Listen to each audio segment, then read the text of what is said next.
दुनिया के कई देशों में ऐसा होता है कि साल में 2 बार घड़ी में टाइम की सेटिंग बदल दी जाती है, यानी समय करीब 1 घंटे से आगे और पीछे हो जाता है। इस प्रैक्टिस को day light saving time system के तौर पर समझा जाता है। आप ऐसे भी समझ सकते हैं कि अमेरिका में इस बदलाव से अब भारत से न्यूयॉर्क की दूरी वर्तमान 9.5 घंटे से बढ़कर 10.5 घंटे की नजर आएगी, क्योंकि अब न्यूयॉर्क की घड़ी ग्रीनविच मीन टाइम यानी कि GMT के अनुसार होगी। नहीं, ये कोई पहेली नहीं है, चलिए इसे आसानी से समझते हैं। साल के 8 महीनों के लिए अमेरिका और कई देशों में घड़ी 1 घंटे आगे चलती है और बाकी 4 महीने वापस 1 घंटे पीछे कर दी जाती है। यानी मार्च के दूसरे रविवार को अमेरिका में घंटियों को 1 घंटा आगे कर दिया जाता है और नवंबर के पहले रविवार को वापस 1 घंटा पीछे। ऐसा क्यों होता है, इसका क्या फायदा है और इस सिस्टम पर क्या बहस है, ये सब कुछ दिलचस्प है, तो आइए इसे समझते हैं।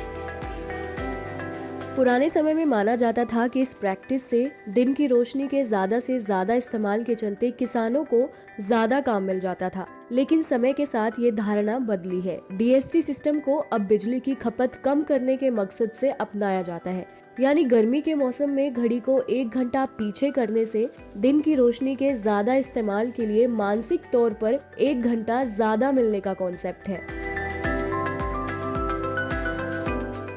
दुनिया के करीब 70 देश इस सिस्टम को अपनाते हैं। भारत और ज्यादातर मुस्लिम देशों में ये प्रैक्टिस नहीं अपनाई जाती।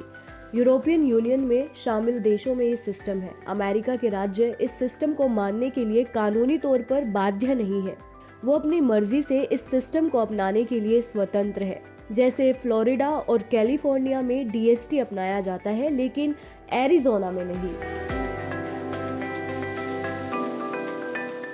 पिछले साल मार्च में यूरोपीय यूनियन के देशों ने DST की प्रणाली खत्म किए जाने की तरफ कदम बढ़ाए और इसके लिए वोटिंग के बाद बहुमत के आधार पर ये सिस्टम खत्म किया जाएगा।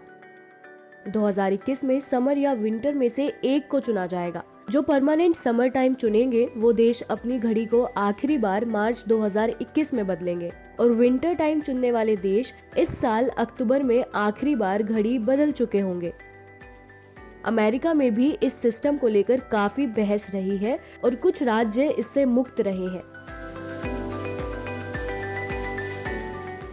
इस प्रैक्टिस को इसलिए अपनाया गया था ताकि एनर्जी की खपत कुछ कम हो, लेकिन अलग अलग स्टडीज इस बारे में अलग अलग आंकड़े दे चुकी हैं, इसीलिए बहस चलती रहती है। उदाहरण के लिए 2008 में अमेरिकी एनर्जी विभाग ने कहा कि इस प्रैक्टिस के चलते करीब 0.5% बिजली की बचत हुई, लेकिन आर्थिक रिसर्च के नेशनल ब्यूरो ने उसी साल एक स्टडी में कहा कि DST के चलते बिजली की डिमांड बढ़ी। Presenting V News app available on Google Play and App Store. Download it now.